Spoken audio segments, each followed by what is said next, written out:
नमस्कार, आप देख रहे हैं लिविंग इंडिया न्यूज में हूं आपके साथ प्रवानी अनेजा और खास खबर में आप सभी का स्वागत है। तो जम्मू कश्मीर विधानसभा चुनाव पर आतंकी साया मंडरा रहा है। सूत्रों के मुताबिक भारत का मोस्ट वांटेड आतंकी और जमात उद दावा का मुखिया हाफिज सईद राज्य में होने वाली चुनावी रैलियों को निशाना बनाने की फिराक में है। बताया जा रहा है कि हाफिज जम्मू कश्मीर विधानसभा चुनाव को नाकाम करने की साजिश रच रहा है, जिसमें उसकी मदद पाकिस्तानी सेना और ISI कर रही है। इस दौरान जम्मू कश्मीर के नेताओं पर भी हमला करने का अंदेश जताया गया है।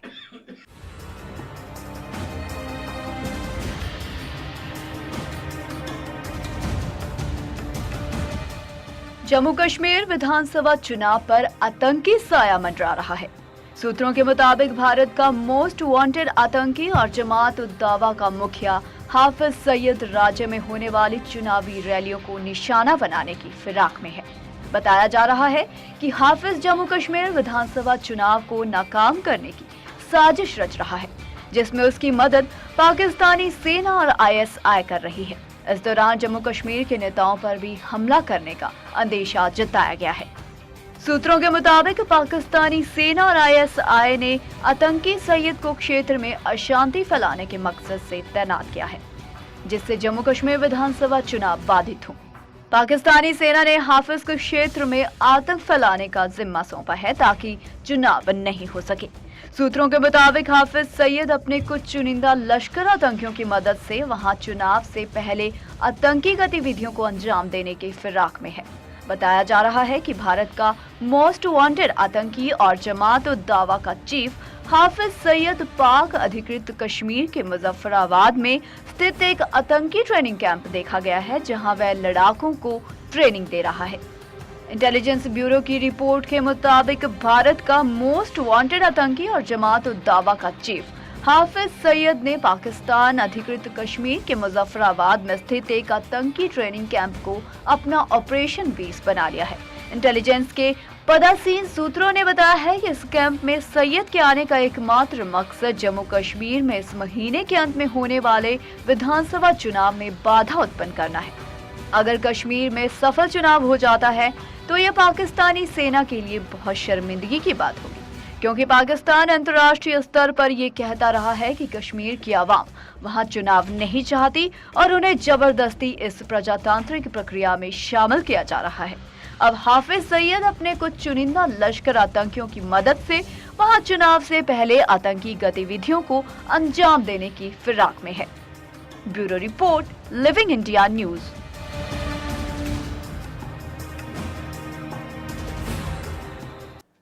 तो जम्मू कश्मीर विधानसभा चुनाव पर आतंकी साया मंडरा रहा है।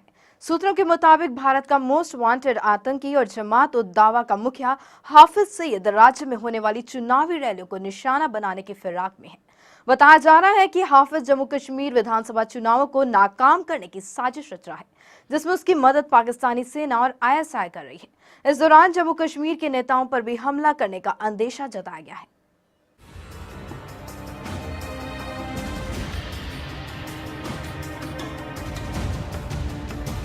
रविवार शाम को वाघा बॉर्डर पर हुए बम धमाके ने पाकिस्तान और भारत दोनों को ही हिलाकर रख दिया है।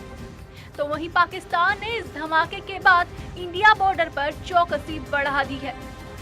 तो वहीं खुफिया एजेंसी के तहत जो खबर आ रही है उसके हिसाब से आतंकी सरगना हाफिज सईद इन दिनों POK मुजफ्फराबाद को अपना नया ठिकाना बना चुका है।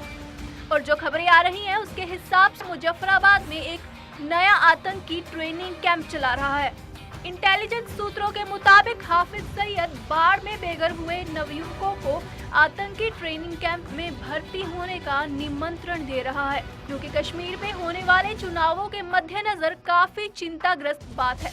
हालांकि इस बारे में हमारी सेना और खुफिया एजेंसियां अपना काम बाखूबी कर रही हैं, लेकिन इस तरह से आई खबरों ने कश्मीरियों समेत पूरे देशवासियों के सिर पर चिंता की लकीरें खींचती हैं। भारतीय खुफिया एजेंसियों के हिसाब से हाफिज सईद ने आतंकी संगठन लश्कर-ए-तैयबा से कहा है कि वो 7 सितंबर को आई बाढ़ से बेघर और बेरोजगार नवयुवकों को उसके ट्रेनिंग कैंप में शामिल करे, क्योंकि खाली बैठे लोगों को रोजगार देना आसान होता है।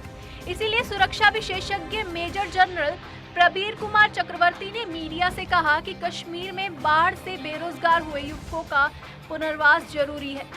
सरकार को इस ओर ध्यान देना चाहिए, वरना दहशतगर्द इस मौके का फायदा बड़ी आसानी से उठाएंगे। गौरतलब है कि जम्मू कश्मीर में विधानसभा चुनाव इसी महीने के अंत में होने वाले हैं, जो 5 चरणों में संपन्न होंगे। Bureau report, living India news.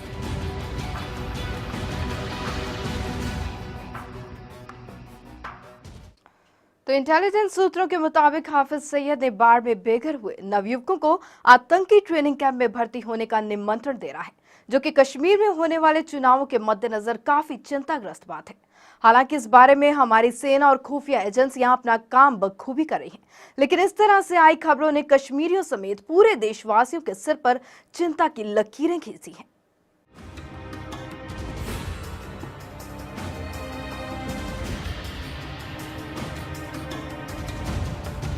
Jammu Kashmir घाटी में बड़ी संख्या में हथियारबंद आतंकवादी, जिनमें विदेशी आतंकवादी भी शामिल हैं, छिपे बैठे हैं। हालांकि राज्य पुलिस के अलावा अर्धसैनिक बल बेहद चौकस हैं। 25 नवंबर से शुरू होने जा रहे मतदान से पहले राज्य पुलिस ने मांग की है कि आतंकवादियों समेत अन्य आपराधिक तत्वों पर निगरानी रखने के लिए 100 घंटे उड़ान सुविधा मंजूर की जाए। इस बाबत राज्य पुलिस ने गृह मंत्रालय को निवेदन किया है कि राज्य में हो रहे चुनाव के मद्देनजर ये सुविधा बहुत ही जरूरी है। बताया गया है कि इस प्रकार की सुविधा आतंकवाद के चलते राज्य पुलिस को 1999 में मिली थी, लेकिन बाद में इसे रिन्यू नहीं किया गया। आतंकवादी मध्य कश्मीर के अलावा दक्षिण और उत्तरी कश्मीर में मौजूद होने की बात चली है, इसीलिए हवाई जहाज के जरिए निगरानी की बहुत जरूरत है। राज्य पुलिस ने खुद माना है कि कश्मीर में अभी भी 150 से ज्यादा आतंकी सक्रिय हैं, जिनमें अधिकतर विदेशी मूल के हैं।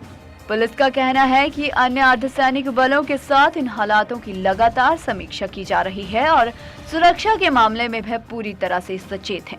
किसी भी आतंकी हमले का मुंहतोड़ जवाब देने में पुलिस पूरी तरह सक्षम है, ताकि फ्री एंड फेयर चुनाव संपन्न करवाए जा सके।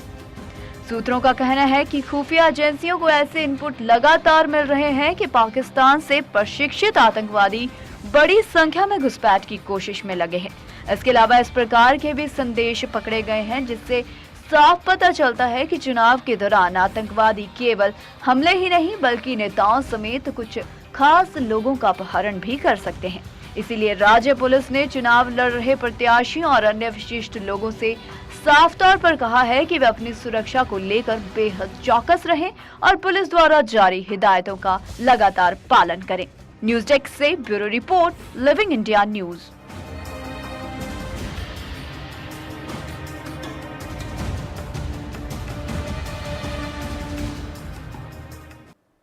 तो 6 नवंबर को क्रिकेट जगत के पिता कहलाए जाने वाले सचिन तेंदुलकर की autobiography playing it my way release होने जा रही है, जिसमें सचिन ने अपनी करियर जगत के कई खुलासे किए हैं। भारतीय क्रिकेट टीम के पूर्व कोच ग्रेग चैपल पर गंभीर आरोप लगाते हुए कहा गया है कि वेस्टइंडीज में 2007 में हुए विश्व कप से ठीक पहले चैपल ने उन्हें राहुल द्रविड़ की जगह टीम का कप्तान बनने की पेशकश की थी। यही नहीं, सचिन ने अपनी जीवनी प्लेइंग इट माय वे में चैपल को रिंग मास्टर कहा है, जो हमेशा अपने विचार खिलाड़ियों पर थोपने की कोशिश करते थे। देखिए खास रिपोर्ट। क्रिकेट के पिता कहलाए जाने वाले सचिन तेंदुलकर की ऑटोबायोग्राफी 6 नवंबर को आ रही है। इससे पहले ही किताब से कई अहम खुलासे हो रहे हैं। तेंदुलकर ने अपनी आत्मकथा प्लेइंग इट माय वे में ऑस्ट्रेलिया के पूर्व कप्तान और टीम इंडिया के पूर्व कोच ग्रेग चैपल की आलोचना की है।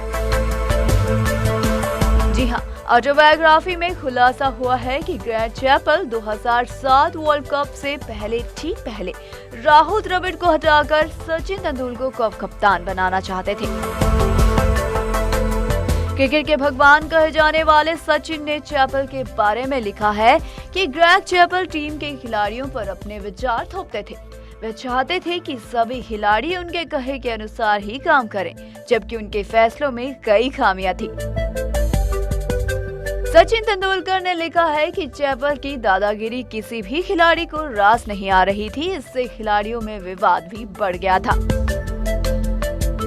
भारतीय टीम के पूर्व ऑस्ट्रेलियाई कोच ग्रेग चैपल को यदि भारतीय क्रिकेट इतिहास का सबसे विवादास्पद कोच कहा जाए तो गलत नहीं होगा। अब तो महान बल्लेबाज सचिन तेंदुलकर ने भी अपनी आत्मकथा प्लेइंग इट माय वे में इस बात की पुष्टि कर दी है। 2005 से 2007 के बीच अपने कार्यकाल के दौरान चैपल का तत्कालीन कप्तान सौरव गांगुली के साथ विवाद किसी से छुपा नहीं। और अब सचिन ने आत्मकथा में सनसनीखेज खुलासा करते हुए कहा है कि चैपल ने वेस्टइंडीज में हुए 2007 वर्ल्ड कप से पहले उन्हें राहुल द्रविड़ से कप्तानी छीनने के लिए उकसाया था।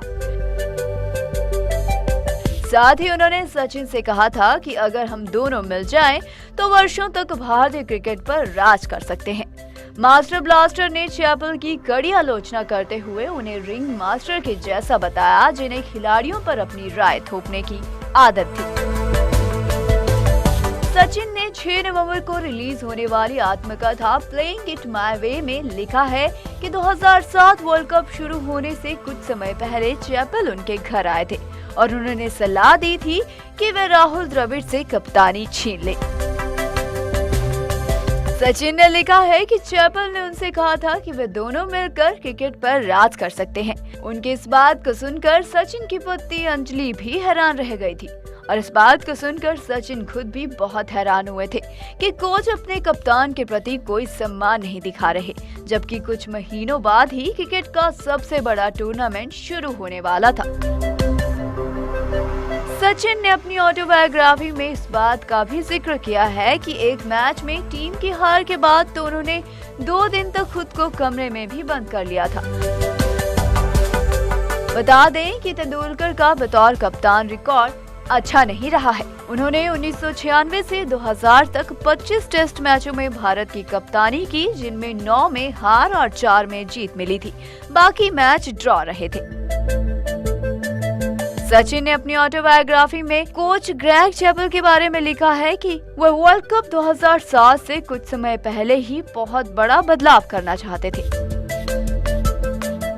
वे चाहते थे कि राहुल द्रविड़ से कप्तानी छीनकर सचिन को दे दी जाए, जबकि सचिन अपनी मर्जी से ही कप्तानी छोड़ चुके थे। चैपल की दखलअंदाजी के बाद टीम इंडिया में काफी विवाद हो गया था। सौरव गांगुली उनके निशाने पर थे और गांगुली ने चैपल का कोच पद के लिए समर्थन किया था, लेकिन विवाद बढ़ने के बाद वे और सचिन ही उनके हटाए जाने का कारण बने थे। और अब अगर बीसीसीआई ने सचिन की बात मान ली होती तो 2007 वर्ल्ड कप में coach Greg Chappell team India के साथ नहीं होते। राहुल द्रविड़ से कप्तानी छीनने के चैपल के प्रस्ताव से सचिन काफी हैरान थे। सचिन ने कहा कि उन्होंने तुरंत चैपल का प्रस्ताव ठुकरा दिया और इस घटना के कुछ दिन बाद बीसीसीआई को सलाह देते हुए कहा था कि चैपल को भारत से बाहर भेजना और उन्हें वर्ल्ड कप में टीम के साथ ना भेजना सर्वश्रेष्ठ विकल्प है। सचिन ने साथ ही बोर्ड से कहा था कि सीनियर खिलाड़ी टीम को कंट्रोल में ले सकते हैं और टीम को एकजुट रख सकते हैं। सचिन ने लिखा है कि ऐसा नहीं हुआ और 2007 वर्ल्ड कप का अंत बहुत बुरा हुआ। काबिले गौर है कि भारतीय टीम 2007 वर्ल्ड कप में पहले ही दौर में बाहर हो गई थी। खास खबर में एक बार फिर से वक्त हो चला एक छोटे से ब्रेक का। जल्दी लौटेंगे, आप बने रहे लिविंग इंडिया न्यूज के साथ।